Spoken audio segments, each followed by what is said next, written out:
오늘 우리에게 주신 하나님의 말씀은 신약성경 에베소서 2장 1절에서 7절까지의 말씀이 되겠습니다. 제가 가진 성경은 신약성경 310면에 기록되어 있습니다. 신약성경 310면에 기록된 에베소서 2장 1절에서 7절까지의 말씀입니다. 이 기록된 계시의 말씀을 봉독하는 중에 살아계신 하나님의 음성을 모두 다 함께 들으실 수 있기를 바랍니다. 하나님의 말씀입니다. 그는 허물과 죄로 죽었던 너희를 살리셨도다. 그때 너희는 그 가운데 행하여 이 세상 풍조를 따르고 공중의 권세 잡는 자를 따랐으니 곧 지금 불순종의 아들들 가운데 역사하는 영이라. 전에는 우리도 다 그 가운데에서 우리 육체의 욕심을 따라 지내며 육체와 마음에 원하는 것을 하여 다른 이들과 같이 본질상 진노의 자녀이었더니 긍휼이 풍성하신 하나님이 우리를 사랑하신 그 큰 사랑을 인하여 허물로 죽은 우리를 그리스도와 함께 살리셨고 너희는 은혜로 구원을 받은 것이라. 또 함께 일으키사 예수 그리스도 안에서 함께 하늘에 앉히시니 이는 그리스도 예수 안에서 우리에게 자비하심으로써 그 은혜의 지극히 풍성함을 오는 여러 세대에 나타내려 하심이라. 아멘. 18세기 영국 복음 전도자로 널리 알려진 조지 위필드 목사님의 일화를 소개하겠습니다. 영국 글로스터의 가난한 여인 숙집 아들로 태어났지만 열심히 신앙생활을 하며 자랐습니다. 그러나 그는 16살 무렵부터 죄의식에 시달렸습니다. 그래서 그는 종교적인 활동을 통해서 자신의 죄를 지워버릴 수 있는 모든 것을 하려고 무척 노력을 했습니다. 후에 그는 자신의 책에서 그때의 삶을 이렇게 고백하고 있습니다. 나는 한 주일에 2번씩 36시간 동안 금식을 했고 하루에도 몇 번씩 시간을 정해놓고 기도를 해서 거의 굶어 죽을 뻔하였으나 오히려 더 비참한 기분만 들었다. 그러던 중 주님의 은총으로 찰스 웨슬리를 만났는데 그가 나에게 거듭남에 대한 성경 구절이 담긴 책을 건네주었다. 결국 나는 마음속에서 성령의 역사에 의해 요한복음 3장 16절에 있는 예수님의 말씀을 완전히 이해하게 되었다. 그리고 나는 구원을 받았다. 이분은 훗날 목회자가 된 후에 유럽과 미국을 다니면서 거듭남의 주제로 1000번 이상의 설교를 한 하나님의 사람입니다. 그때마다 사람들이 물었습니다. 왜 항상 같은 주제로 거듭남에 대한 복음을 전하는 것입니까?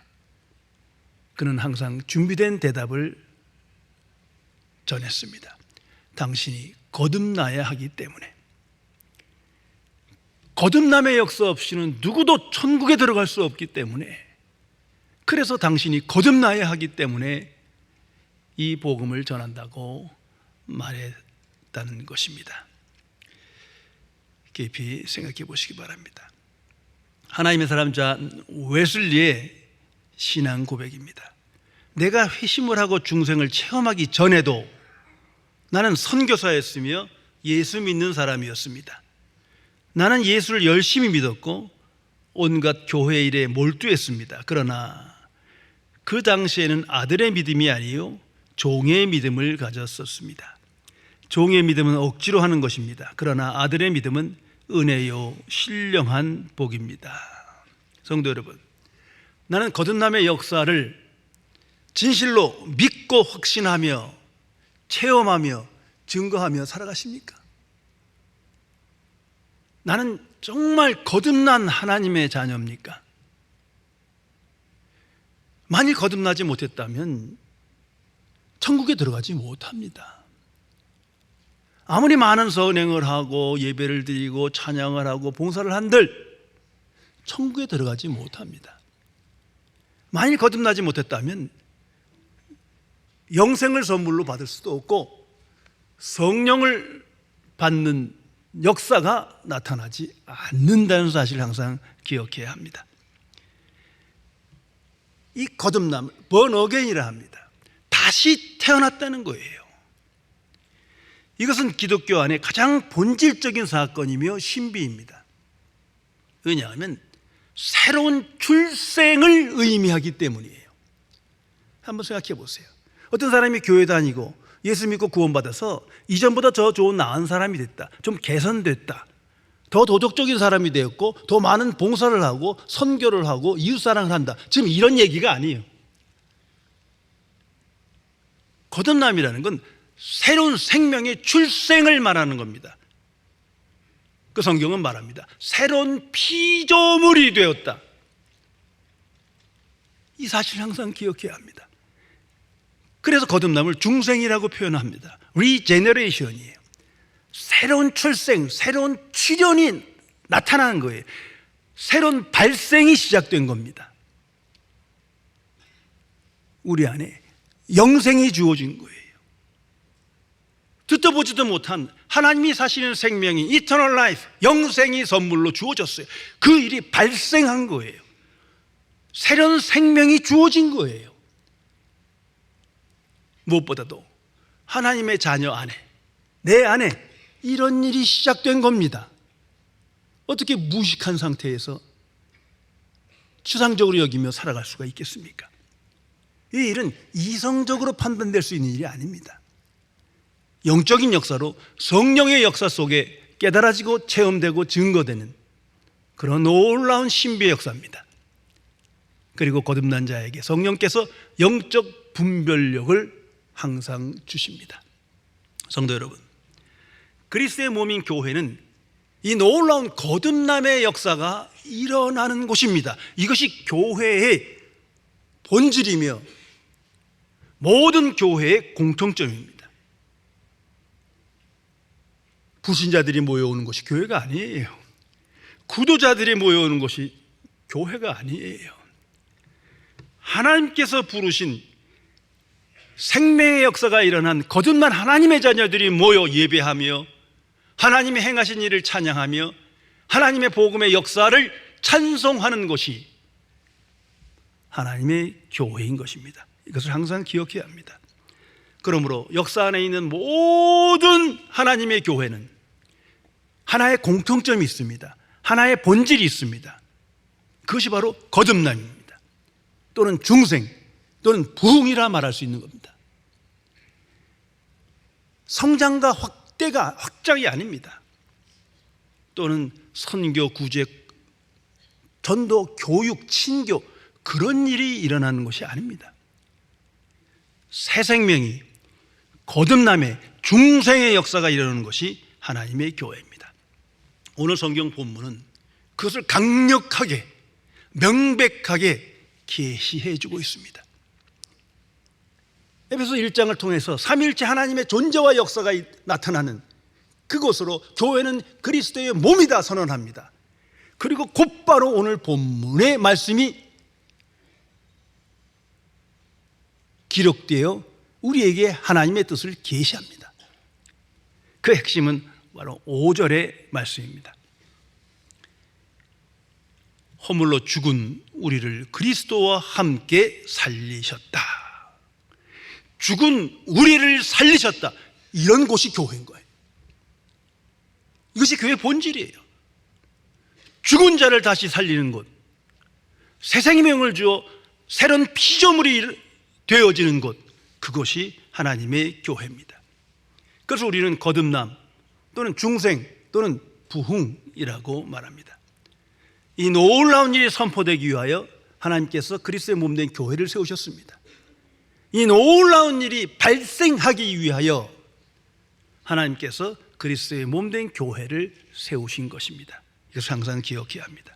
성도 여러분, 나는 이 사실을 믿고 기뻐하며 체험하며 증거하며 살아가십니까? 나는 정말 죽었다 살아난 하나님의 자녀입니까? 성경은 분명 죽은 너희를 다시 살리셨다 말합니다. 정말 이 사건이 내 안에 나타났고 그것을 체험하며 증거하며 살아가십니까? 오직 거듭난 그리스도인만이 그 신앙 고백 속에, 그 감격 속에 오늘을 살아가게 됩니다. 하나님의 관심은 환경의 변화에 있지 않습니다. 세상을 개선하고 개혁하는 데 있지 않다는 것을 성경 전체는 말해줍니다. 하나님의 궁극적 관심은 사람을 변화시키는 거예요. 뭐 개선하고 좋은 나은 사람 만드는 게 아니라 통째로 새 사람 만드는 거예요. 죽은 자를 다시 살리는 거예요. 하나님이 사실은 생명이 영생을 주어 영주도적인 인생으로 하나님과 동행하며 하나님께 영광 돌리는 삶을 살도록 만드시는 것입니다. 이것을 항상 기억해야 할 것입니다. 오늘 성경 1절 3절에 보면 죄와 허물로 죽었던 너희들에 관한 기록이 진술되어 있습니다. 죄와 허물로 죽었다. 이건 한마디로 하나님 없는 인생이에요. 하나님을 알지 못하고 하나님을 경외하지 못하고 주와 동행하지 않는 자는 하나님이 보시기에 죽은 자입니다. 죽었다. 하나님과 분리된 자를 죽었다. 육체의 죽음을 말하는 것이 아니라 영적 죽음을 말하는 겁니다. 그래서 원문에 가까운 영어 성경을 보면 첫 시작이 이렇게 됩니다. You were dead. You were dead. 너희는 죽었다. 성도 여러분, 내가 예수 믿기 전에, 거듭나기 전에 죽었던 자임을 알고 있습니까? 모른다면 그분은 거듭난 사람이 아닐 겁니다. 그럴 필요가 없잖아요. 아니, 죽은 적이 없는데 다시 살아날 필요도 없는 거 아닙니까? 성경은 분명히 말합니다. 곳곳에서 말합니다. 하나님의 판단입니다. 죄의 권세 아래에 있는 모든 죄인은 죽은 자다. 너희는 죽었다. 죽었다는 사실을 알아야 거기서부터 벗어나고자 갈망할 거 아닙니까? 이게 거듭남의 시작입니다. 허물과 죄로 죽었다. 죽은 영혼을 말하는 거예요. 앞으로 사후에 죽었다가 아니라 지금 죽었다. 영적 죽음을 선포하고 있는 겁니다. 성경에 보면 그런 인생을 육체뿐인 인생이라고 선언하고 있습니다. 노아의 홍수 때 하나님께서 물로 온 인류를 심판하여 죽이십니다. 그때 죽은 인간은 하나님의 형상을 가진 인간이 아니에요. 이미 죽은 존재예요. 육체뿐인 인간이에요. 영혼이 죽었어요. 그래서 그냥 쓸어버리십니다. 종교학자 칼빈은 그러한 상태에 있는 상황을 total corruption이라고 표현합니다. 전적 타락이다. 하나님과 완전히 분리된 상태의 죄의 노예로 살아가요. 그건 살았으나 죽은 존재인 거예요.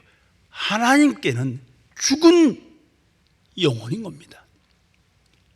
그 상태에 있을 때 하나님께서 예수 그리스도를 이 땅에 보내신 겁니다. 그리고 성경은 말합니다. 예수님이 오실 그때 때가 참에 의인은 없을 때 하나도 없다. 하나님 보시기에 의인은 없을 때 하나도 없다. 이 죽었단 말이에요. 이 영적 죽음에 대한 분명한 인식이 살아나는 것이 거듭남의 역사입니다. 오늘 성경은 계속해서 2, 3절을 통해서도 구체적인 진술을 합니다. 왜냐하면 그리스도임에도 스스로 그리스도인이 하나님의 자녀를 하면서도 자기가 어떤 상태에 살다가 예수를 구원받은지를 알지 못해요. 다 추상적이에요. 그럼 성경이 하나님의 말씀으로 들려지지 않습니다. 살아있는 내 계신 말씀으로 믿어지지 않는 거예요. 죄송하지만 아직 거듭나지 못한 거예요. 그러기에 정확하게 분명히 알게 하기 위하여 성경은 자세히 기록합니다. 거듭남은 이 진리가 깨달아지는 거예요. 그대로 믿어지는 거예요. 그런 시각으로 세상을 바라보며 하나님의 관점으로 하나님 중심의 삶을 살아가게 되는 것입니다. 이것이 성령의 역사입니다. 오늘 성경은 이렇게 진술합니다. 이 세상 풍조를 따르고, 이것이 하나님 없는 인생이에요. 하나님을 경외하며 하나님을 찬양하며 살아야 하는데 전혀 그런 게 없어요. 단지 세상 풍조를 따라갑니다.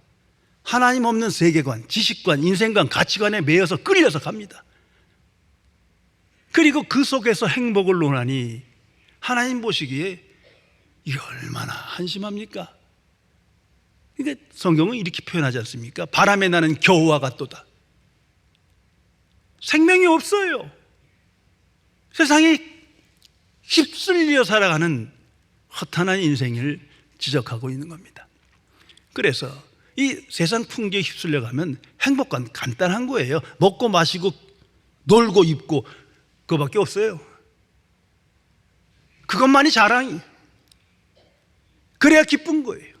그렇지 못하면 불행하다 생각해요. 그러다 보니 소유 중심에 매이게 됩니다. 항상 물질 중심에 초점이 가는 거예요. 그리고 세상 중심의 삶에서 벗어나지 못합니다. 하나님 없는 인생이 이와 같은 겁니다. 우리가 예수 믿기 전에, 구원받기 전에 이런 상태였음을 알려주고 있는 것입니다. 그리고 더 나아가서 사탄과 마귀의 역사 속에 사탄의 종으로 살아갑니다. 그리고 성경은 이렇게 표현합니다. 공중의 권세 잡는 자를 따랐으니 곧 지금 불순종의 아들들 가운데 역사는 여기다. 곧 지금, 뭐 과거에 구약시대 그건 얘기가 아니에요. 예수님이 이 땅에 오셨고 십자가에 지셨고 부활하셨고 승천하셨고 성령이 오셨고 초대교회가 나타났고 수많은 영적 사건이 나타났지만 그 속에 곧 지금 악한 영들, 그 가운데 살아가는 사람들, 그런데 자신은 그걸 몰라. 사탄도 마귀의 존재를 알지 못해요. 자기가 어떤 상태로 살아가는지 몰라요.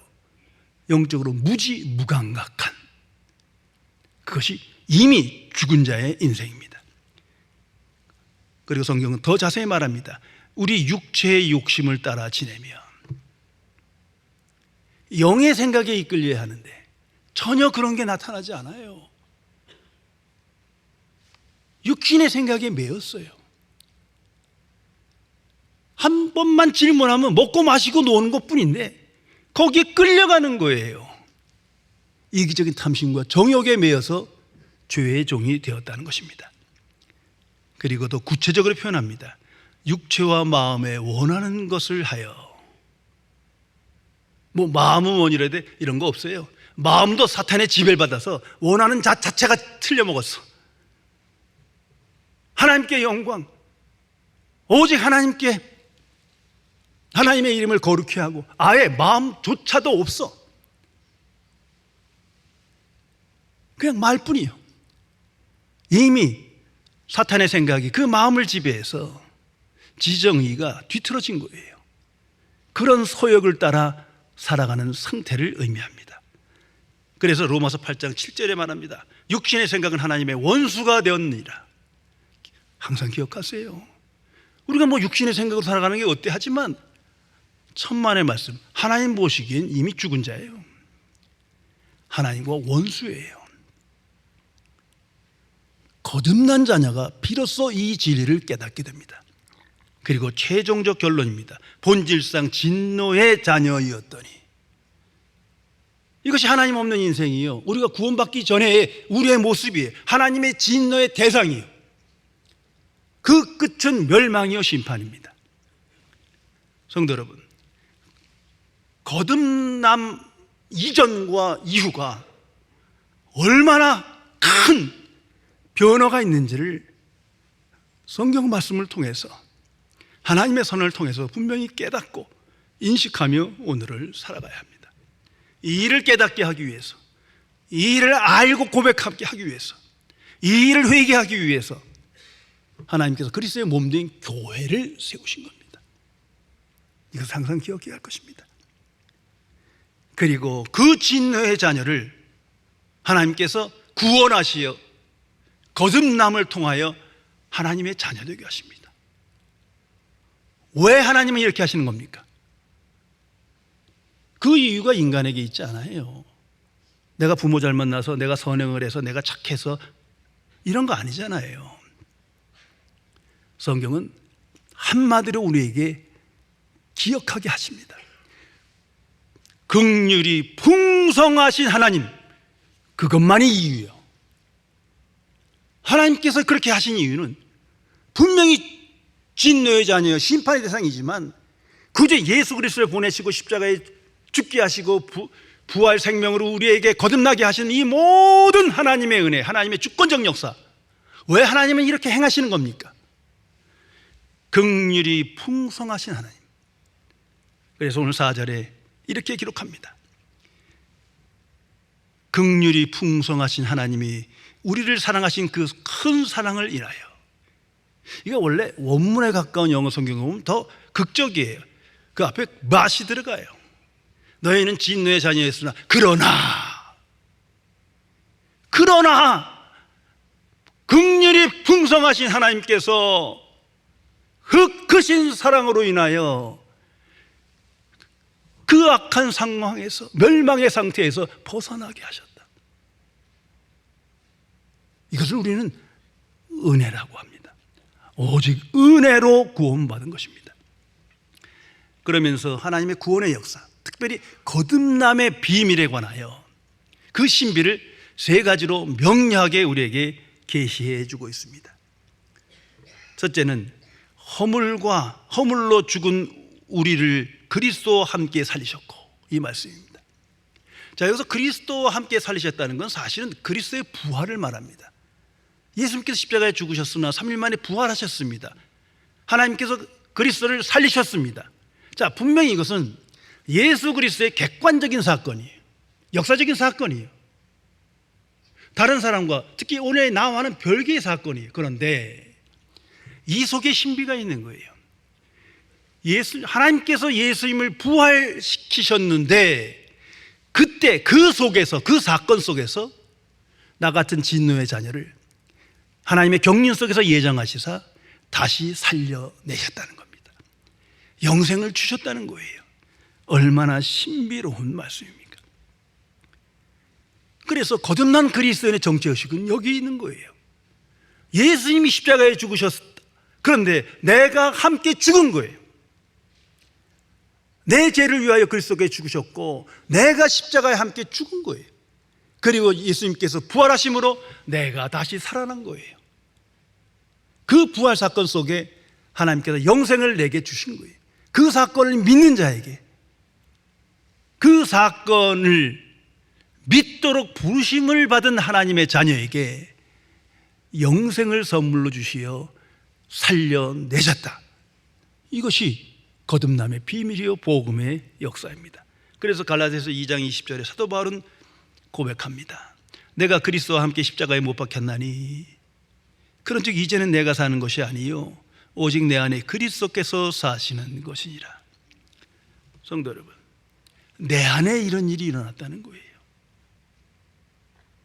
나 같은 죄인 안에 이런 일이 하나님께서 예정하시고 이런 일을 일으키시고 그 뜻대로 행하신다는 거예요. 그것이 복음의 역사예요.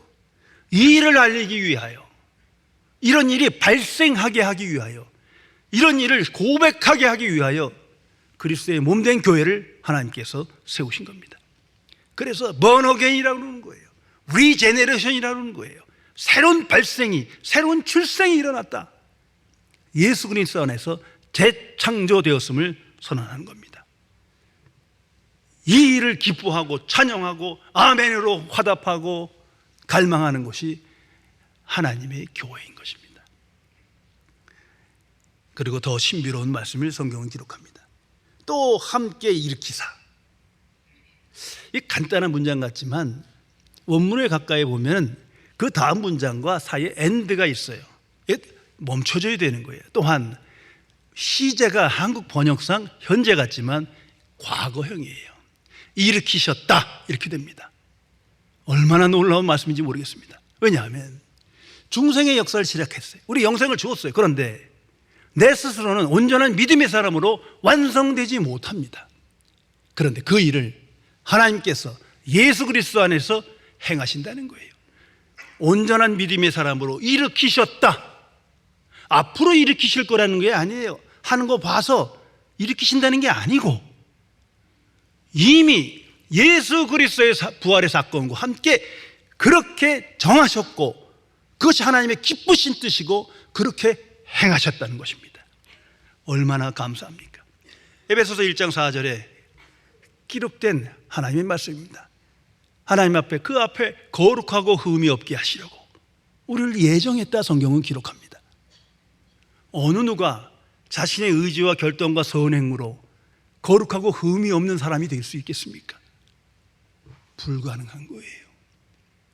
그런데 거듭남의 역사를 통해서 하나님께서 예수 그리스도의 부활 사건 속에서 이미 약속하시고 정하셨어요.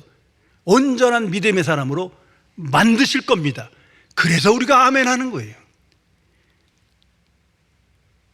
모든 일이 내 뜻대로 되는 것 같지 않고 뭐가 잘못되는 것 같지만 아니요.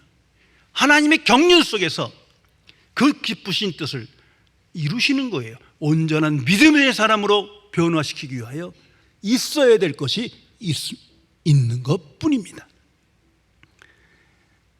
이 일이 진행되고 완성되기 위하여 하나님께서는 그리스도의 몸된 교회를 세우신 겁니다. 잘 아시는 대로 우리가 온전한 하나님의 사람으로 항상 일어나고 바로 서기 원하는데 우리 안에 큰 장애물이 몇 개가 있어요. 먼저는 세상이요. 눈에 보이는 세상인 거예요. 또 하나는 사탄과 마귀의 유혹이에요. 그리고 결정적인 건 나 자신입니다.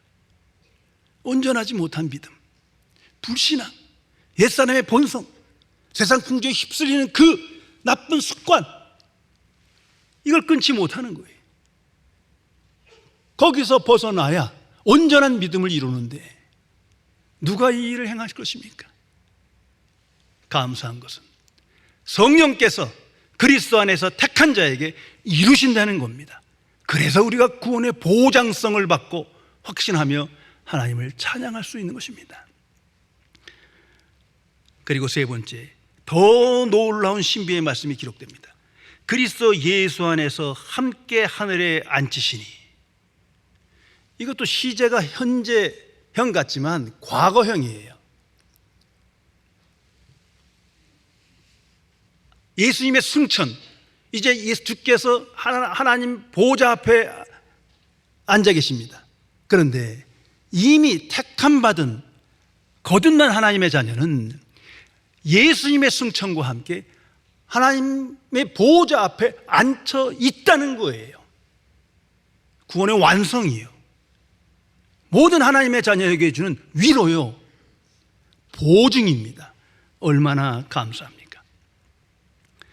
예수님의 승천과 함께 거듭난 그리스도는 이미 그리스도 안에서 하나님 앞에 함께 하늘에 앉아 있다. 이 초월적 은혜, 이것이 깨달아지고 믿어지고 고백되고 갈망되는 것이 성령의 역사요, 바로 그 장소가 그리스도의 몸된 교회인 겁니다. 성도 여러분, 이 놀라운 하나님의 은혜, 구원의 경륜, 내게 주신 신령한 복, 이 모든 것을 깨닫고 영접하는 그 순간 우리는 만족합니다.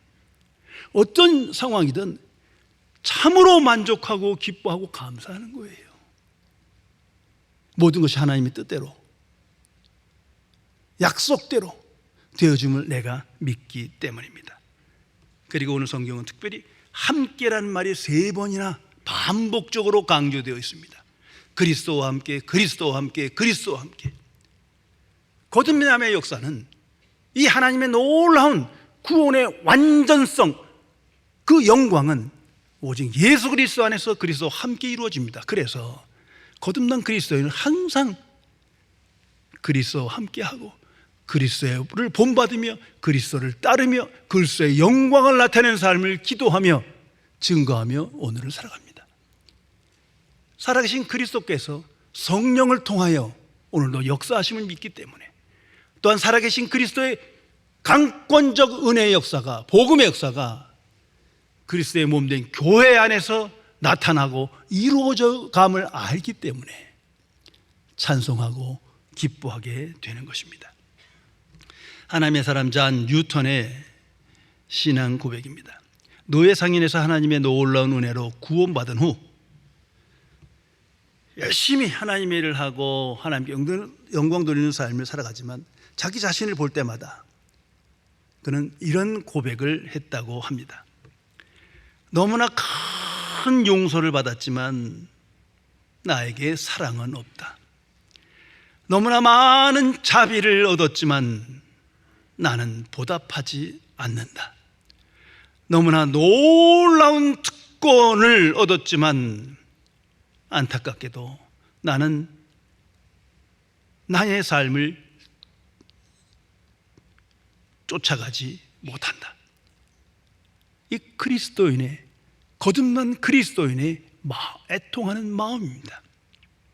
또한 잔 뉴턴은 하나님의 부르심을 받기 몇 해 전 1803년 6월 13일에 작성한 유서에서 자신의 삶을 이렇게 회고하며 기록했습니다.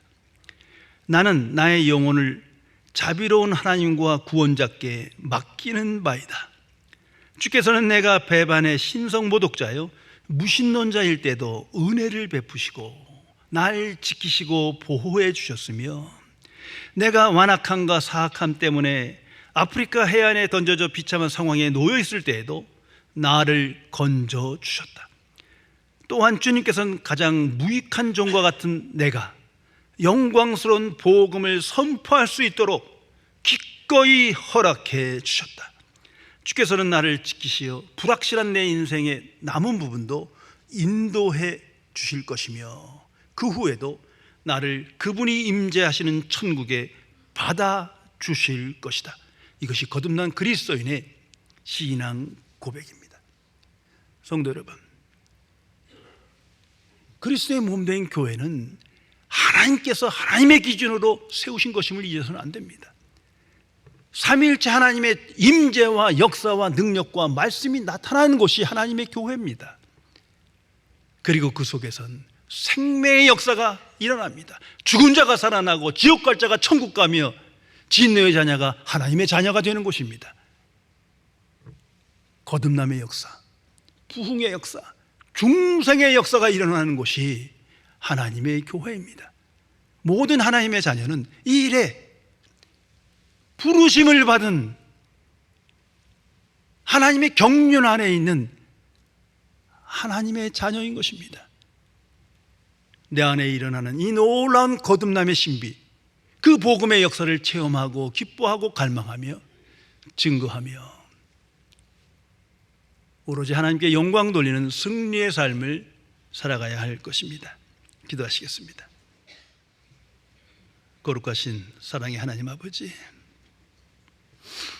하나님 앞에 진노의 자녀요, 멸망으로 향하는 짐승과 같은 미천한 죄인이건만 오직 하나님의 구원의 경륜 속에 예정되고 부르심을 받아 오직 믿음으로 하나님의 자녀 되어 이제는 이 모든 사실을 비로소 깨닫고 거듭남의 신비 속에 이 일의 증인으로 오늘을 살게 해주심을 진심으로 감사드립니다. 나의 주 성령이시여, 예수 그리스도 안에 나타난 놀라운 중생의 역사를 명확하게 정확하게 깨닫고 고백하며 하나님의 은혜에 붙들리어 그 은혜에 합당한 삶을 살며 풍성하신 하나님의 능력에 감사하며 하나님의 뜻대로 행하시는 놀라운 구원의 역사에 책임 있는 성원으로 이 일의 증인으로 오로지 하나님께 영광 돌리는 삶을 살아갈 수 있도록 지켜 주옵소서. 이 교회가 그리스도의 몸된 교회로 반석 위에 세워지게 하시고 이 교회를 통하여 놀라운 생명의 역사를 날마다 체험하며 고백하며 증거할 수 있도록 역사하여 주옵소서. 주 예수 그리스도의 이름으로 간절히 기도드리옵나이다. 아멘.